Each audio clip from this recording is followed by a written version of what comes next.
il est 7h56, le regard international de Didier François. Bonjour Didier François. Bonjour. Vous nous emmenez au Soudan où s'est ouvert hier le procès de l'ancien dictateur Omar al-Béchir qui doit répondre devant des juges soudanais de sa responsabilité pour les massacres commis pendant 30 ans par son régime militaro-islamiste. Didier, c'est un procès inédit dans le monde arabo-musulman. Oui, inédit parce qu'à ce jour, aucun de ces despotes, pas plus d'ailleurs laïque qu'islamiste, n'a eu à rendre de compte devant sa propre justice. On va prendre deux exemples seulement, mais celui de Saddam Hussein en Irak, il a été capturé, jugé puis pendu par un système mis en place et dans les faits contrôlé par l'armée américaine. Puis celui du colonel Kadhafi en Libye, dont la chute puis l'exécution sont également liés à une intervention militaire occidentale. Alors au Soudan, pas du tout.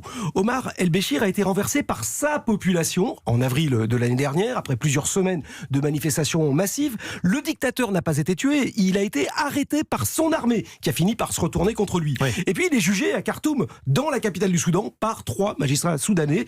On a donc là un processus de transition démocratique entièrement locale, sans ingérence extérieure directe, et qui pourrait devenir un modèle du genre dans la région. C'est-à-dire à quel point les enjeux de ce procès sont importants et combien les attentes sont fortes. Donc un procès local. Pourtant, Didier, la Cour pénale internationale réclame toujours l'extradition d'Omar el-Béchir pour pouvoir donc le juger à La Haye pour crime contre l'humanité. Oui, et c'est une question extrêmement délicate. La CPI a vraiment joué un rôle important lorsqu'elle a lancé son mandat d'arrêt international contre Béchir en 2008, alors qu'il menait un véritable génocide dans la région du Darfour. Parce que cette épée de Damoclès pesait également sur tous ces chefs militaires. Et on peut penser que c'est cette menace qui les a poussés à finalement lâcher le dictateur.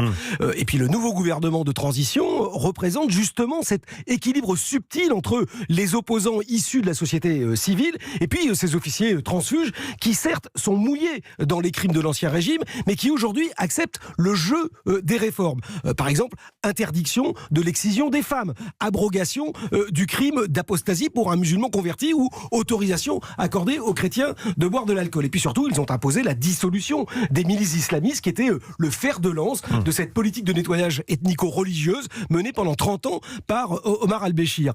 Or, vouloir aujourd'hui poursuivre absolument les chefs de l'armée devant un tribunal international pour leur complicité passée, eh bien cela pourrait faire sérieusement dérailler le processus de démocratisation en cours, qui reste quand même assez fragile. Et c'est pourquoi les opposants civils préfèrent à ce stade un procès qui se tienne au Soudan et qui permette à la fois de rendre justice aux victimes sans torpiller les efforts de réconciliation nationale. La réconciliation nationale à l'œuvre au Soudan. Merci Didier François, le regard international tous les jours sur Europe 1.